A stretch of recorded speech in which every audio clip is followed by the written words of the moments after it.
Mga skian, mga brad, mga kapatid, ano? Yung mga ski na ginagamit dyan sa Canada. Pero alam ko pwede ako makatawid.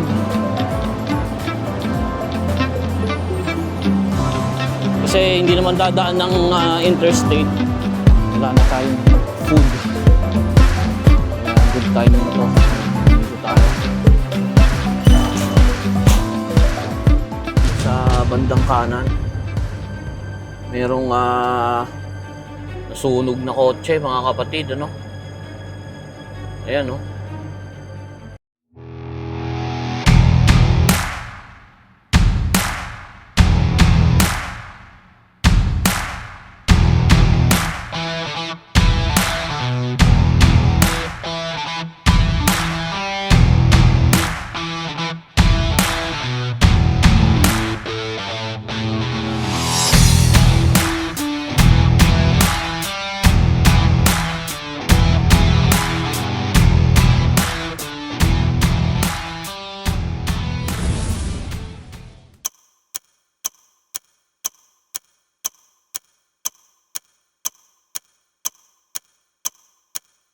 Ayan, good afternoon mga kapatid.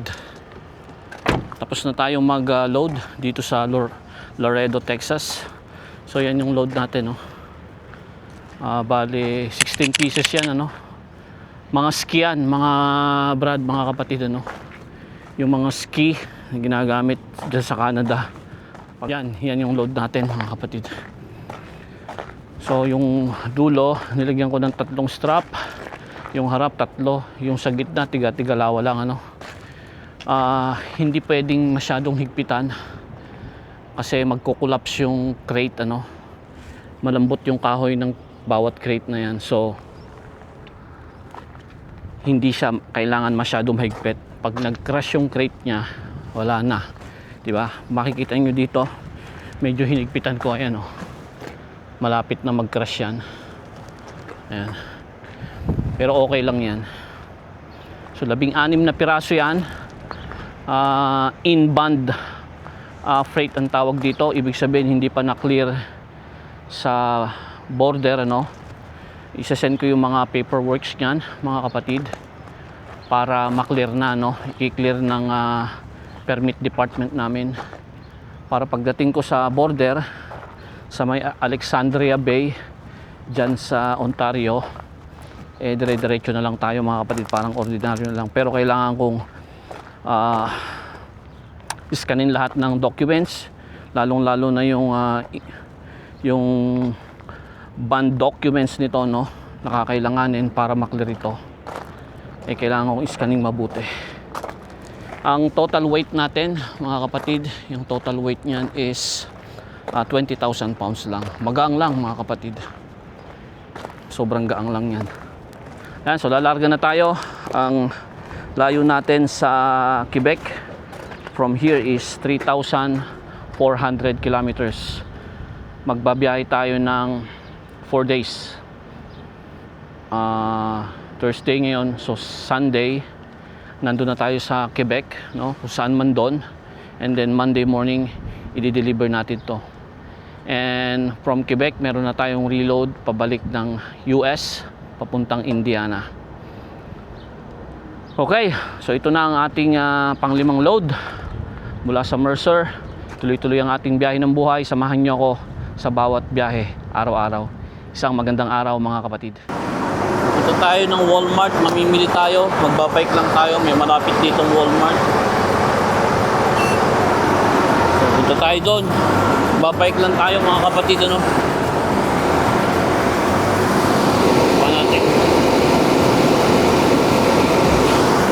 Makakapag-bike tayo ngayon, mga kapatid. Let's go. Ayos. Hindi ko nga alam kung pwede akong makatawid, eh. Pero alam ko pwede akong makatawid. Kasi hindi naman dadaan ng interstate. Dito tayo sa Waco, Texas. May Flying J sa may I-35. Actually, lampas na ng Waco. Like 50 kilometers ng nakalampas ako ng way ko. Hindi ko nga lang alam kung pwede akong makatawid dyan sa may ano, sa may tulay ano. Pero sabi naman may bike route naman eh. Pero hindi ako sure mga kapatid ano. Pag hindi pwede, di balik na tayo. Kasi wala na tayong pagkain. I think pwede, ayan oh. I think pwede. Hindi naman nila tayo mahuhuli rito. May traffic light eh, ayan oh, pwede. Kapasok, 1 kilometer lang yung layo eh. I think pwede tayo dito. Ayan oh, naka-red siya oh. Diretso tayo dyan.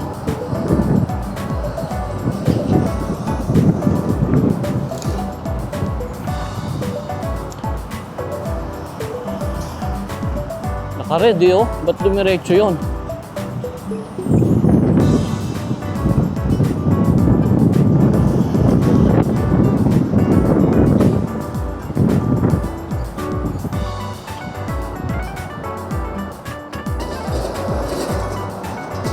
Tagal ng traffic light. Yun, huli na. Let's go!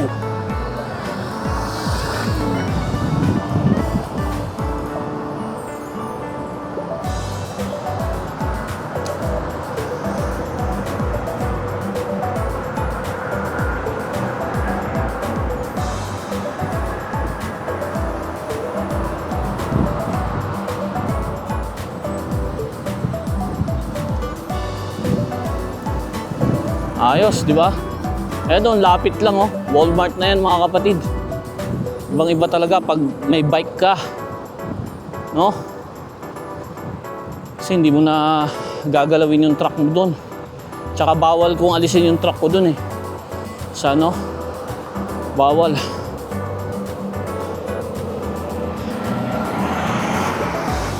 So dito tayo sa Walmart. Ayos mga kapatid.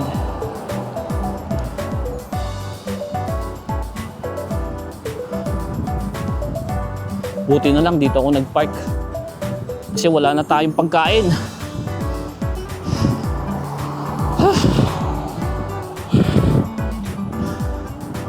Mataas. Exercise na rin to. Pagbalik natin, mag-ano tayo, liligo. Ayos.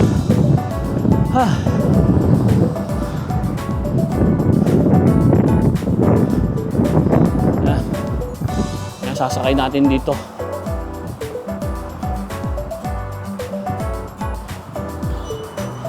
Sasakay natin dito yung ating bike, no?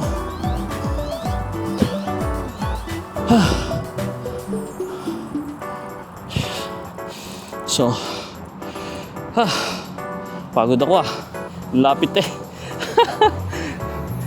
So, ito, tupiin natin. Tagal ko hindi nagamit. Halos hindi ko na alam kung paano tupiin, ano. Ito pala muna. Yan. Then yan, kasi natin itong bag. Tayo ng cart. Lagyan natin dito.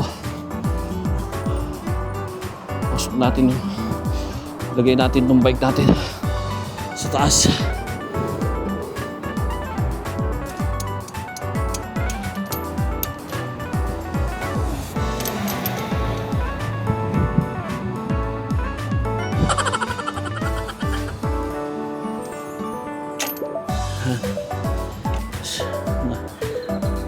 Dapat yun ang huli, yung manibela eh.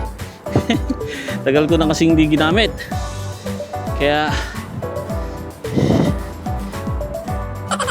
sabi ko na yun, ayan, pumupulupot tuloy. Huli tong manibela, mga kapatid. Yan, tsaka mo ibabagsak yan yun. Di ba? Then ito, para malak. Okay. Tayo sa loob. at tayo mamili. Kita-kita tayo sa loob mga kapatid. Wala na tayong food. Kaya good timing to na nandito tayo. Merong avocado. Ang liit. Tapos matitigas.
Yun natin na ibababa, ano, lalagay kasi natin sa bag mga kapatid, ano. So, ayusin muna natin. Then, balik na tayo sa truck para makakain, maligo, then magpahinga. Okay?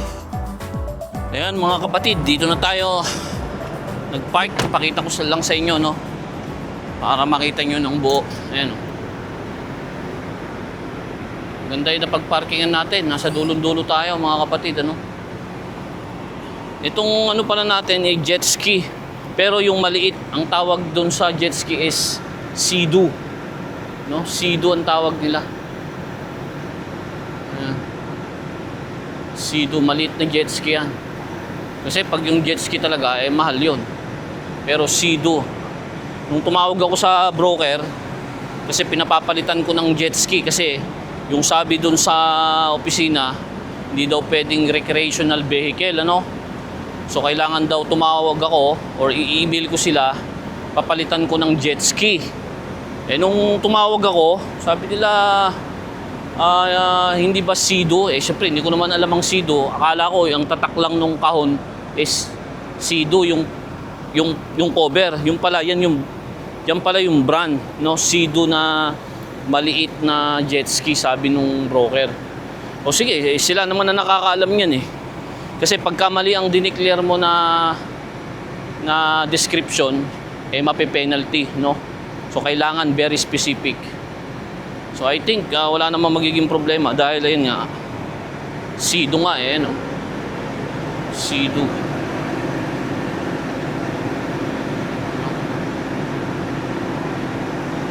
Sea-Doo ang tawag dyan. So yeah, dito na tayo magpapahinga ngayong gabi mga kapatid. Nakapaligo na tayo, nakapamili na tayo, nakakain na tayo, matutulog na tayo. Ayan, gabi na. Alas 7 pasado na mga kapatid, mag-aalas 8 na. So, magandang gabi sa lahat, magandang araw sa lahat ng gising.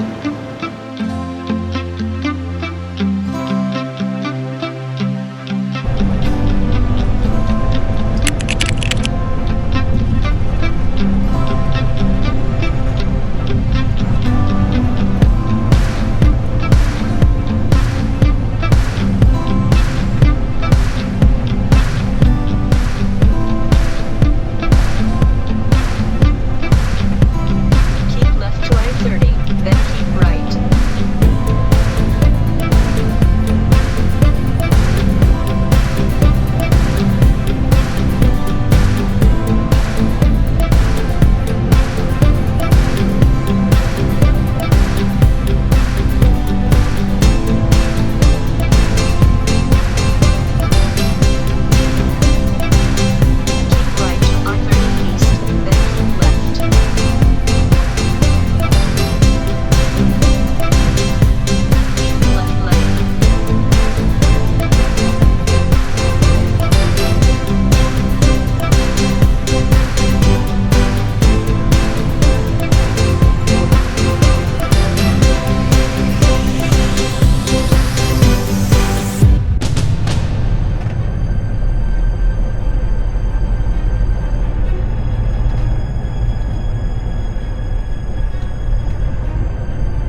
bandang kanan. Merong nasunog na kotse, mga kapatid, ano? Ayan, no? Eh kung dito yan nangyari, eh wala na traffic, ano? Ayan, nasunog, oh. Magta-traffic dito, sigurado.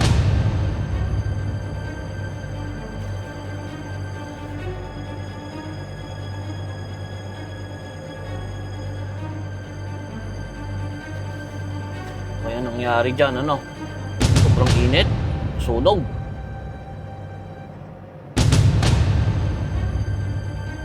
Yan, oh. Sunog yung kotse.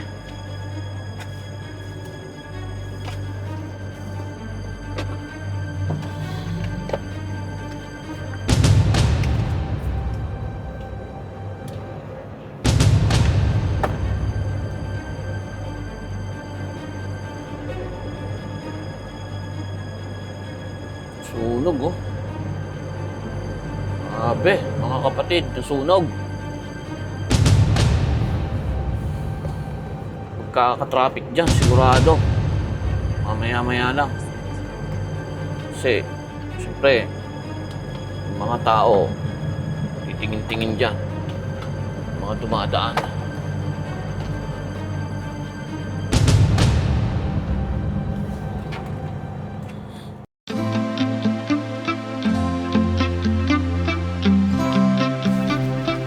Magandang gabi mga brad, mga kapatid, ano? Second day ng ating biyahe. Nakastop na tayo dito sa truck stop. Dito tayo sa TA sa Matthews, ano? I think Matthews is Arkansas or Tennessee.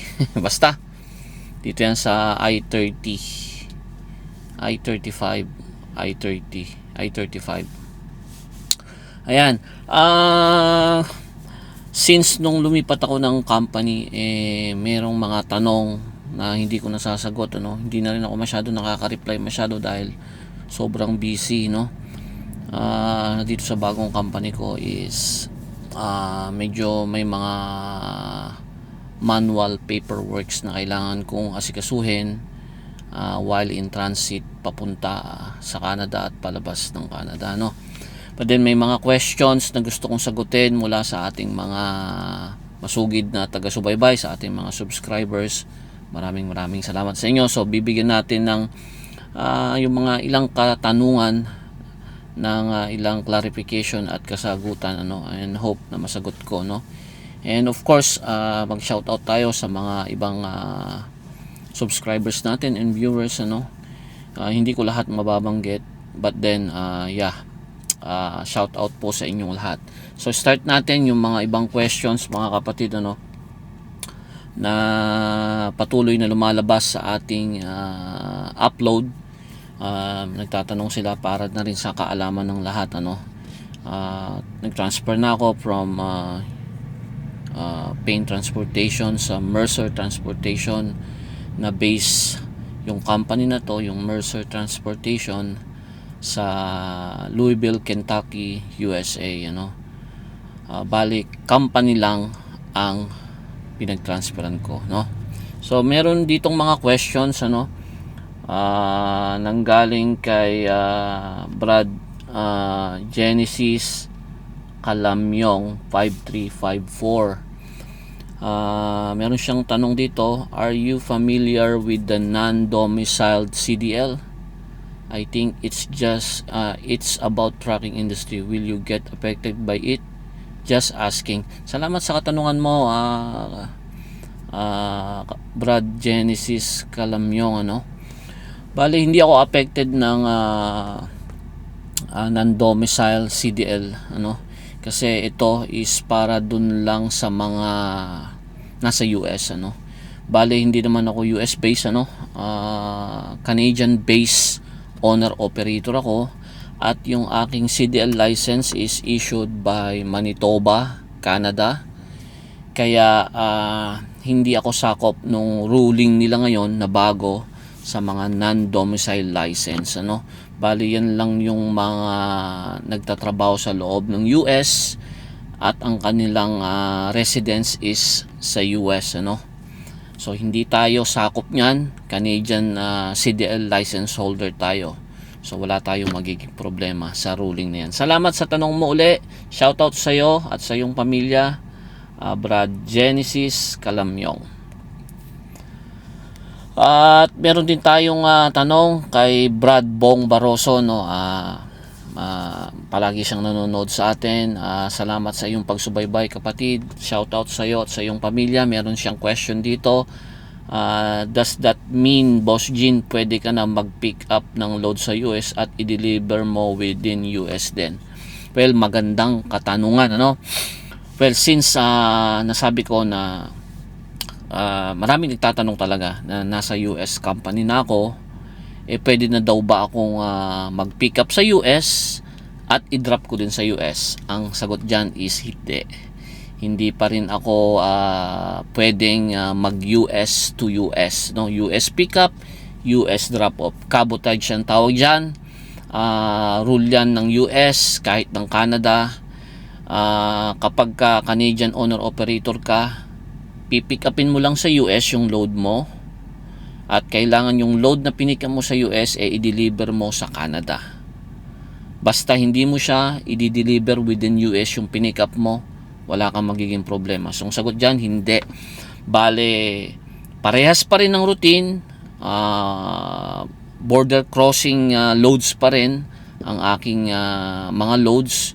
Canada US, US Canada, ganun pa rin. Hindi pwedeng US to US. Salamat, Brad Bong Baroso. And may tanong si Brad, movie to watch, ano? Kay movie to watch, need nyo po ba work permit from USA? Well, Brad, thank you sa tanong. Since Canadian owner operator ako, no, ang kailangan ko lang sa US is yung visa na B1, B2. Ito yung visa na nag-aalaw sa akin na temporarily pumunta ako sa US as a trucker para mag-deliver ng load doon and then pumick up at bumalik sa Canada. Hindi ko kailangan ang work permit dahil hindi ako residente ng US. Residente pa rin ako ng Canada. So parehas pa rin yung ginagawa ko. So hindi ko kailangan ng work permit. Salamat sa iyong katanungan at shout out sa iyo, movies to watch. At may tanong din si Brad Ed Eagle 3275. Shout out sa iyo at sa iyong pamilya. Bro, pwede ka sponsor ng Mercer for green card and migrate to US? How I wish. Brad Ed Eagle, ano? Tinitignan natin yung mga options dyan, pero isa lang ang matitiyak ko, napakahirap ng proseso na yan. Yung kumuha na lang ng work permit, medyo mahirap. Yung green card tsaka yung citizenship ng US, napakahirap, kapatid. But then ang Mercer, I don't think na pwede nila ako i-sponsor para bigyan ng green card dahil hindi nila ako employee. Pero kung employee sana nila ako, company driver ako sa Mercer, baka pwede. Pero since contractor nila ako, no, parang nangungontrata lang ako sa kanila, hindi yun sakop ng na pwede nila akong bigyan ng work permit, and then soon i-sponsor nila ako for green card. I think it's not possible, pero hindi ko pa tinanong or sinaliksik, no, o ni-research yung pathway na yan dahil bago pa lang tayo sa company. But then pinag-iisipan ko na yan noon pa dahil talagang napakaganda ng tracking opportunities sa US. Let's see. Pero sa ngayon, I don't think na kaya kong sponsoran ng Mercer for green card. Salamat sa tanong mo, Ed Eagle. And ito, may isa pang tanong kay Brad Adolfo Kokjin. Good morning. Paano yan sa US na kayo base? Ingat sa biyahe. Shout out from Iloilo. Shout out din sa iyo, Brad Adolfo Kokjin from Iloilo. Shout out sa iyo at sa iyong pamilya. Kagaya ng nabanggit ko kanina, hindi ako naka-base sa US, sa Canada pa rin ako. Nagpalit lang ako ng company na base sa US. So Canadian resident pa rin ako at Canadian base pa rin. Salamat sa tanong mo. And yeah, yung mga bago ng yung mga ibang ano na rito is nagbabanggit ng good luck sa bagong company. Maraming salamat sa inyo. Shout out kay Thomas Kawile, kaibigan natin, number 1 din na subscriber natin dyan sa Toronto, sa may Brampton area, no. Brad, pagka nakagawi ako dyan at nag-stop ako, may message kita kagad at magkita tayo. Shoutout sa iyo, sa iyong asawa at sa buong pamilya mo, Brad Thomas Kawile. Ganun din kay Dad's Info TV. Si Brad, alam ko, may lisensya na siya and I think nagda-drive na rin siya. Good luck sa iyo, Brad. Hopefully magkita tayo sa daan. Ingat palagi sa kalsada. Shoutout sa iyo. Ganun din kay Alvin Patrick Sabado. Salamat sa best wishes mo sa akin sa new company. Shoutout sa iyo. Kay Ma'am Suset Maulit, shoutout sa iyo, Ma'am. At of course kay Brad Bong Baroso, no? And meron pa rin dito kay Brad Johnny Rayos. Good luck, Brad, sa unang biyahe mo sa bago mong company. Salamat sa best wishes, Brad Johnny Rayos. At ganun din kay Jason Padaka. Sabi niya, good luck sa new company mo, idol. Do what best for you and sa family mo, idol. Sana magkita tayo sa daan. Midwest lagi ang biyahe ko. Ingat lagi, idol. Yeah, salamat kapatid na Jason Padaka. How I wish na magkita tayo Midwest. Madalas din ako. Itong susunod na biyahe ko is pa Midwest ako sa Indiana. Hopefully magkita nga tayo. Katukin mo lang ako pag nagkita tayo sa truck stop, madali naman makilala si Alex, yung kulay niya. Ingat sa biyahe, kapatid. And shout out din kay Ruben Ubalde. Ingat palagi sa biyahe, watching from Abu Dhabi, UAE. God bless. God bless din sa iyo at shout out sa iyo at sa iyong buong pamilya, Brad Ruben Ubalde. At of course, ang ating kaibigan, si Kaloy Rivera, shout out sa iyo, Kaloy. Magkita tayo minsan diyan sa Toronto. Sama natin si Tomas. At ingat sa biyahe, Brad. Lalong-lalo na ngayon na maraming sasakyan sa kalsada. At subscribe niyo siya, si Kaloy Rivera. Meron siyang YouTube channel. Shout out sa iyo, Brad. At ingat palagi. See you soon. So yun lamang po, mga kapatid. I hope na nasagot ko yung mga ibang katanungan at maraming salamat sa inyong patuloy na pagsubaybay. Patuloy ang ating biyahe ng buhay. Huwag kayong magsasawa at kita tayo sa kalsada.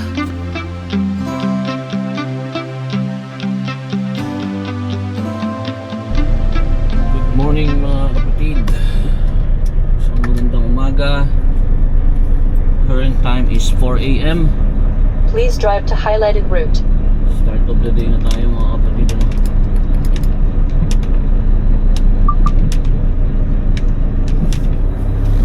Tayo rito na nakadikit yung nasa kanan natin. Sabitan natin. Meron pa tayo natitirang around 2,050 kilometers away sa Quebec, kung saan natin i-deliver itong ating load. So, meron pa tayong 2 araw, mga kapatid. Nag-start yan 3,600 kilometers, mga kapatid.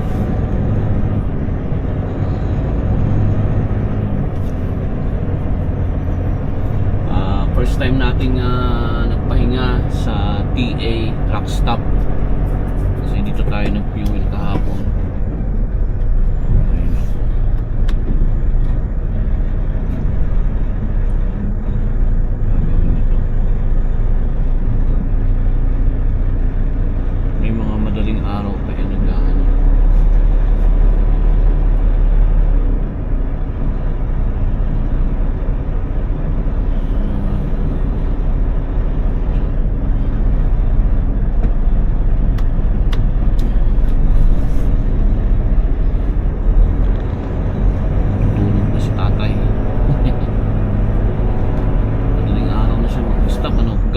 biyahe yan, sigurado. Pero wala kasi siyang ilaw eh. Ay, meron pala. Nahina lang. Nasa pawan ng ilaw ko kaya.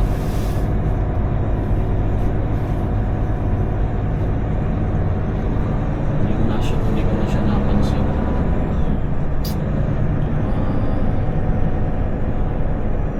Exit dito eh. Safe dito. Isang baka doon mamaya may nakaharap. Ito na tayo. Ayaw nila dito, may mga ano no. May mga bayad dito eh. Ito. May naka-reserve.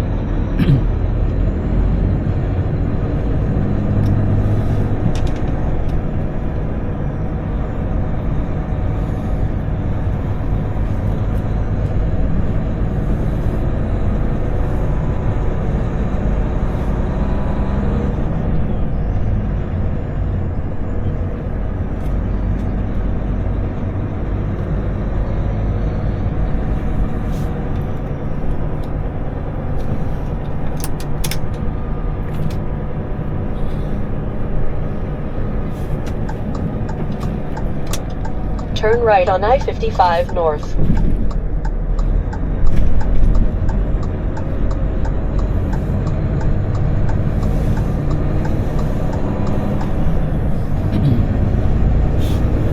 Kaya maaga tayo nag-start mga kapatid eh, may madadaanan tayo dito na ano, Memphis ano.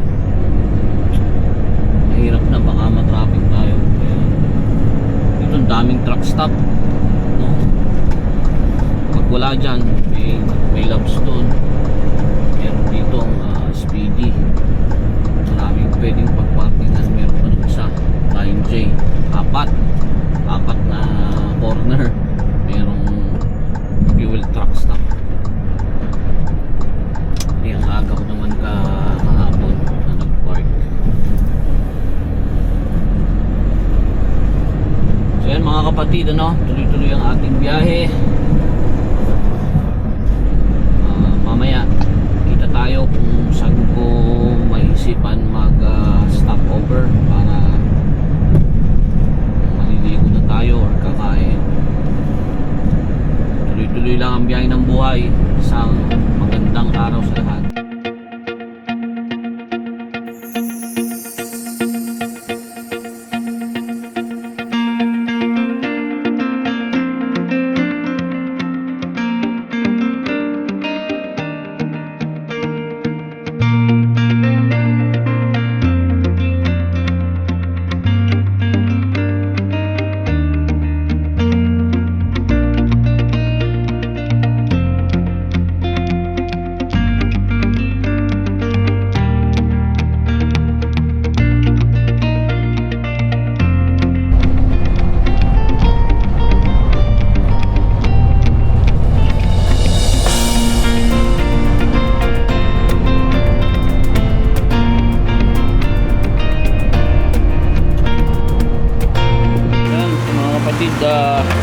Papalit tayo ng wiper natin ano,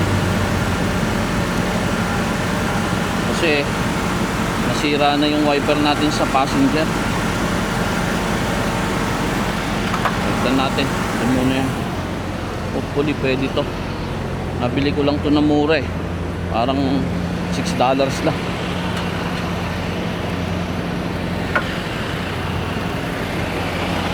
So ayan o, sira na o. Kita nyo, sira na. Kailangan palitan.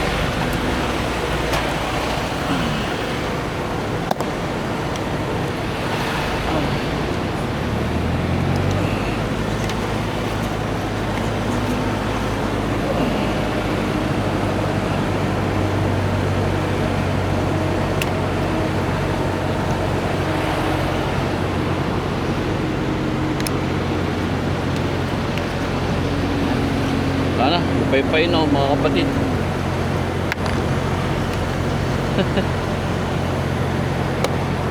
Pero matibay yan sana. Maliit ito. Itong ano na to. Yung ipapalit ko maliit lang mga kapatid. Pero okay lang.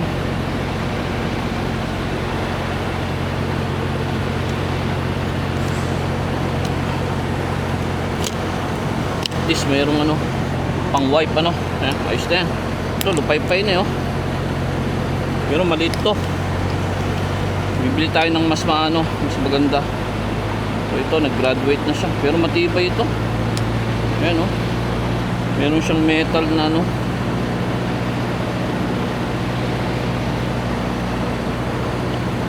So let's see. Kasi parang natanggal lang naman.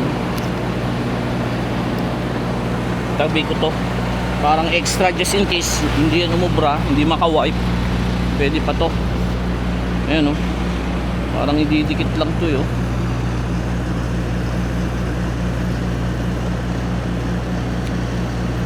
Yeah, ididikit lang. Pwede pa to, matibay eh. Tabi ko na lang to. Kunin ko yung lock niya.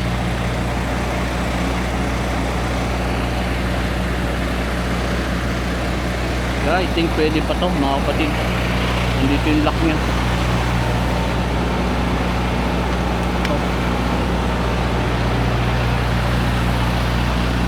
Para dito.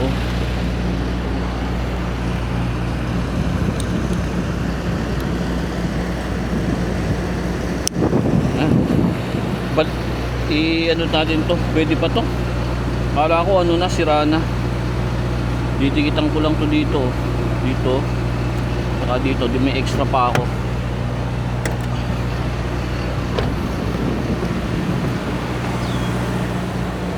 Natin to ilagay. Ito. Pwede pa yan. Tapon natin to. Maliligo tayo mga kapatid. Para hindi ko makalimutan. Ito. Okay. So all goods, checkin na rin natin. Total, bukas itong ano, hood.